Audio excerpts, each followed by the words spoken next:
ओम। बुद्धि के विकास के लिए इन कर्मों से बचना चाहिए। कभी झूठे मुंह से अपना हाथ सिर पर ना लगाएं। भोजन का जूठा हाथ सिर को ना छुएं, नहीं तो बुद्धि का विकास रुक जाता है। कफ की वृद्धि बुद्धि के विकास को, श्रवण शक्ति को रोक देती है। अतः ज्यादा कफ खांसी हो तो उससे बचना चाहिए और उसके लिए अड़ूसा के पत्ते चूसना चाहिए या उनका थोड़ा काढ़ा लेना चाहिए। अड़ूसा, बासा अड़ूसा। वास्तुशास्त्र। मनचाहा जीवन साथी और जल्दी विवाह के लिए कुंवारे लड़के लड़कियों को एक कमरे में, ऐसे कमरे में सोना चाहिए जिसमें अधिक दरवाजे हों। चतुर्मास में बिल्वपत्र की महत्ता।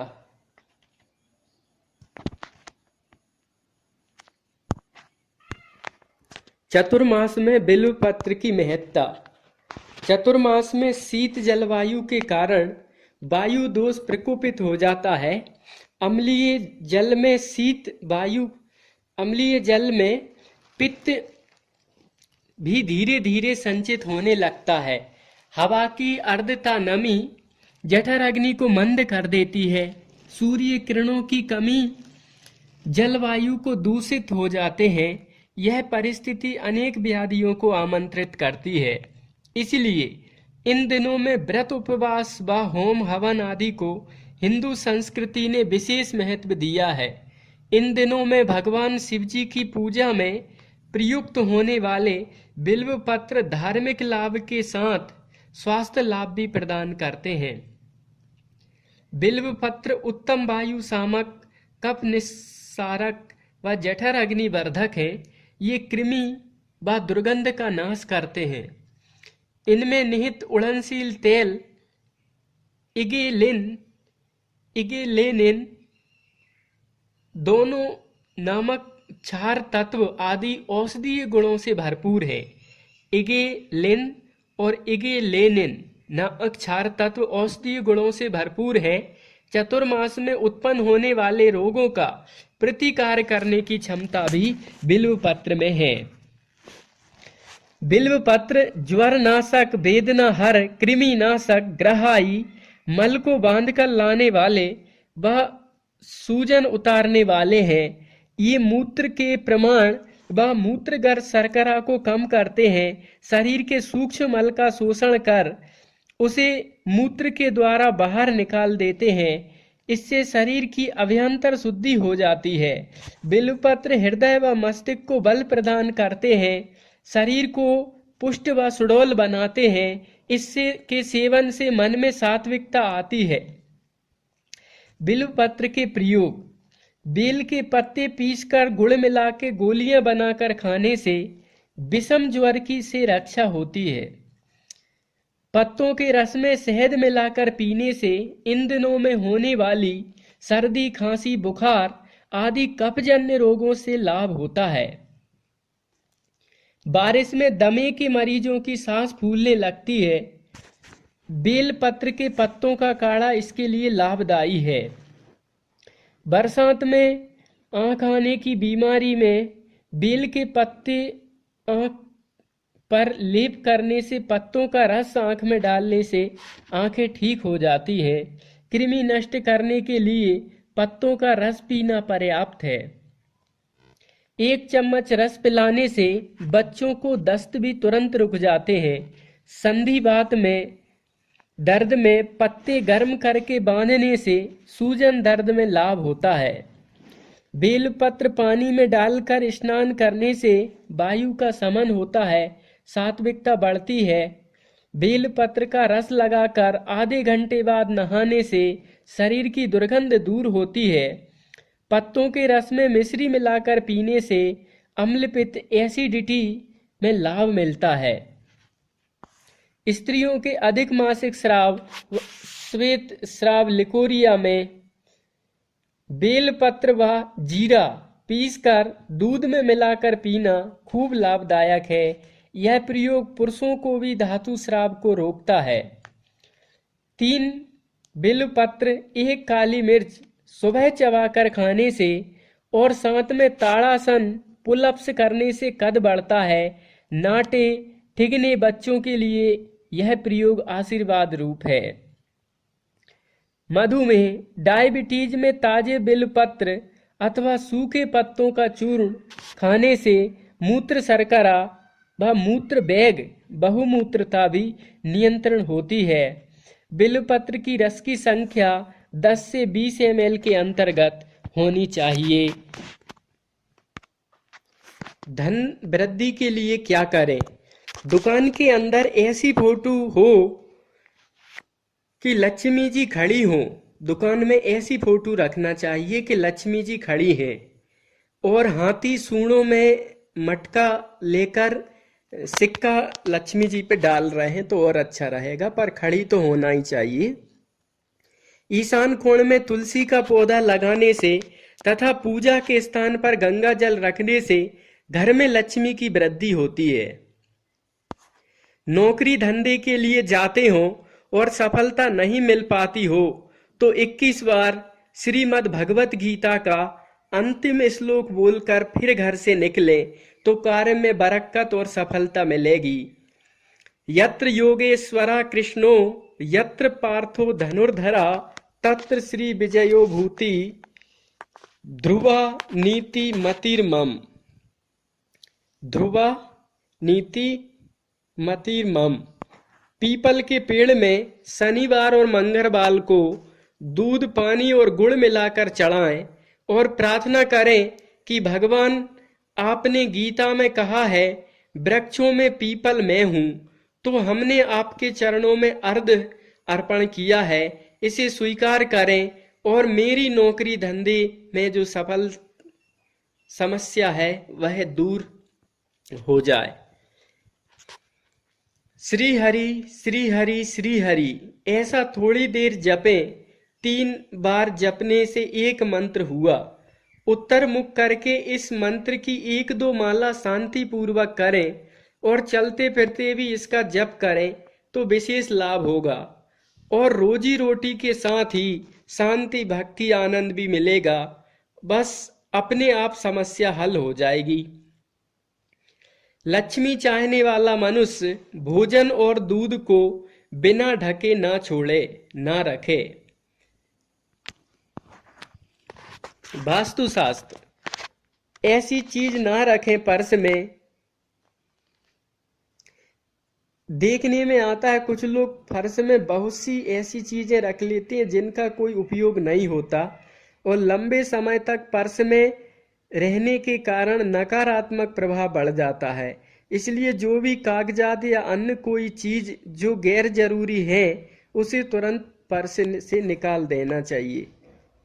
पर्स में कभी भी कोई भी अश्लील चित्र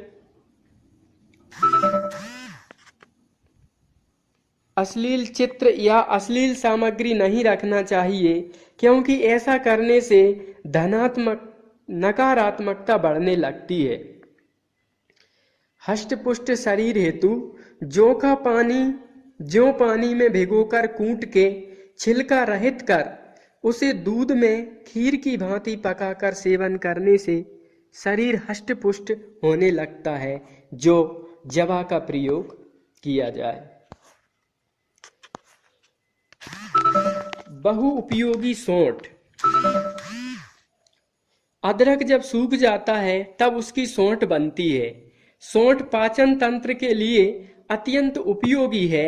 यह सारे शरीर के संगठन को सुधारती है।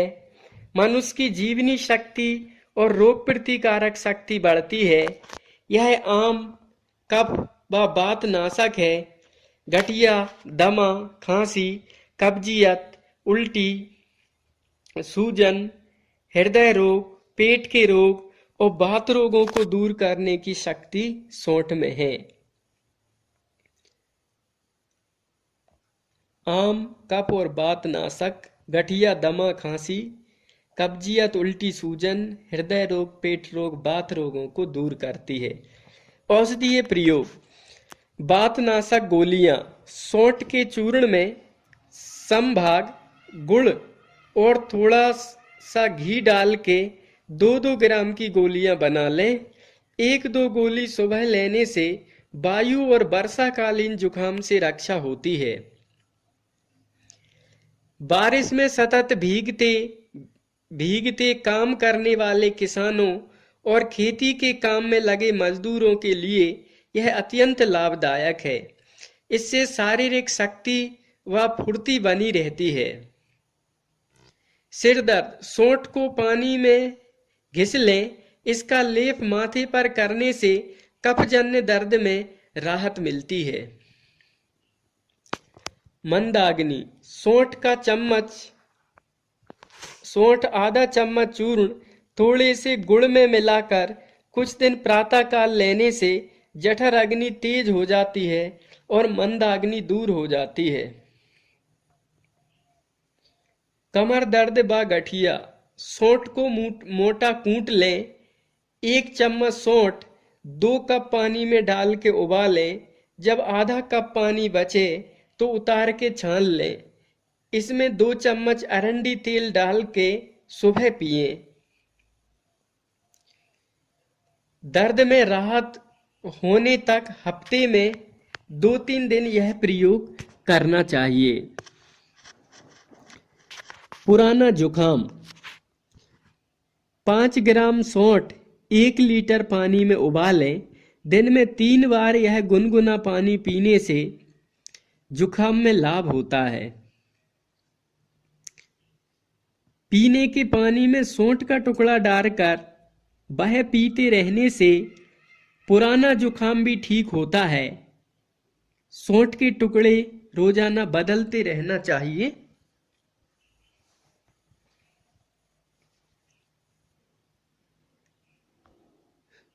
पाँच ग्राम सौंठ, जुकाम के लिए 5 ग्राम सौंठ, 10 ग्राम गुड़ और 1 चम्मच घी को मिला लें। इसमें थोड़ा सा पानी डाल के आग पर रख के रबड़ी जैसा बना लें। प्रतिदिन सुबह लेने से 3 दिन में ही सर्दी जुकाम मिट जाता है।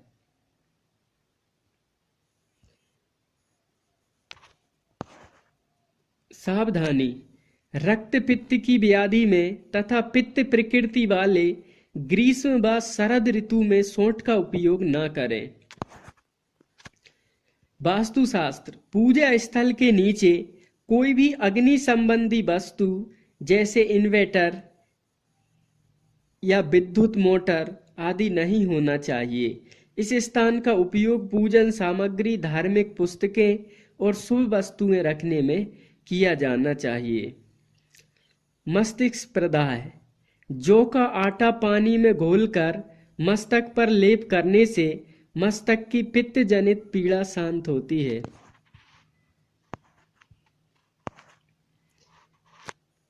सिर व बालों की समस्या से बचने के लिए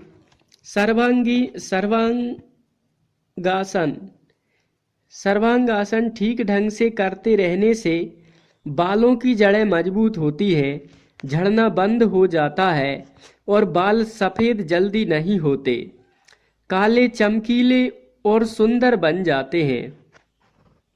आंवले का रस कभी कभी बालों की जड़ों में लगाने से उनका झड़ना बंद हो जाता है। सर्वांगासन की विधि किसी योगाचार्य से पूछ के करना चाहिए। सिर को नीचे, कंधे और सिर और पैर ऊपर उठा के कमर को हाथों से पकड़े रहना चाहिए और ऊपर सिर, नीचे कंधे और सिर, ऊपर पैर, हाथ से थामे कमर को। ये सर्वांगासन की स्थिति है। युवा अवस्था से ही दोनों समय भोजन करने के बाद वज्रासन में बैठकर 2-3 मिनट तक लकड़ी की कंघी सिर में घुमाने से बाल जल्दी सफेद नहीं होते तथा वात और मस्तिष्क की पीड़ा संबंधी रोग भी नहीं होते। सिर दर्द दूर होकर मस्तिष्क बलवान बनता है। बालों का जल्दी गिरना, सिर की खुजली व गर्मी आदि रोग दूर होने में सहायता मिलती है। गोझरण अर्क में पानी मिलाकर बालों को मलने से वे मुलायम पवित्र रेशम जैसे हो जाते हैं। घरेलू उपाय, सात्विक और सचोट सस्ते उपाय अपने करना चाहिए। वास्तुशास्त्र, पूजा स्थल का उपयोग ध्यान, संध्या व योग के लिए किया जाता है।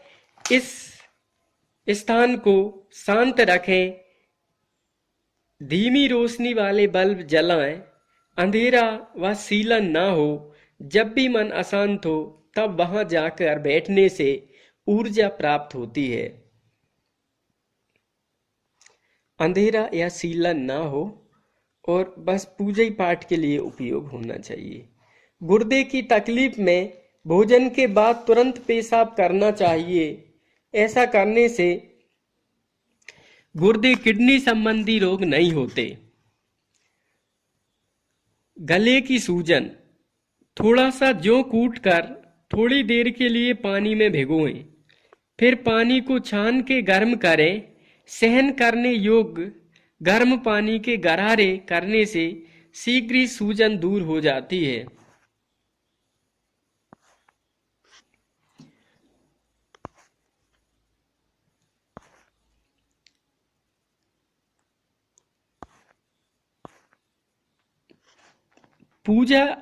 यदि पूजा स्थल के लिए पर्याप्त स्थान नहीं है तो किसी भी दीवार के सहारे 2.5-3 फीट की ऊंचाई पर सादा पत्थर रखकर वहां पूजा स्थल बना लें। हो सके तो इसे सादे पर्दे से ढक दें।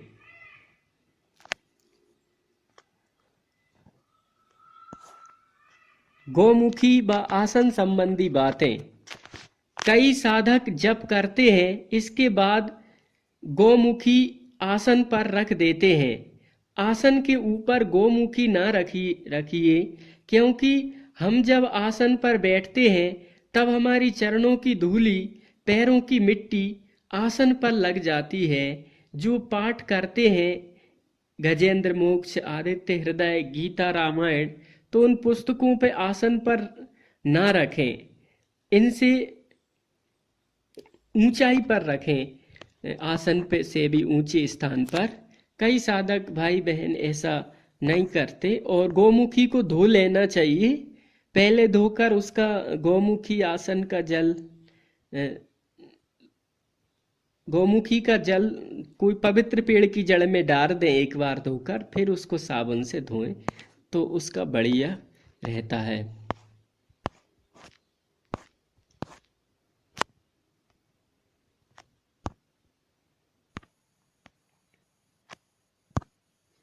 इसके अलावा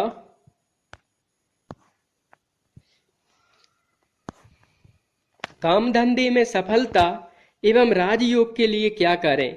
अगर काम धंधा करते सफलता नहीं मिलती या विघ्न आते हैं तो शुक्ल पक्ष की अष्टमी को बेल के कोमल पत्तों पर लाल चंदन लगाकर मां दुर्गा को अर्पण किया जाए।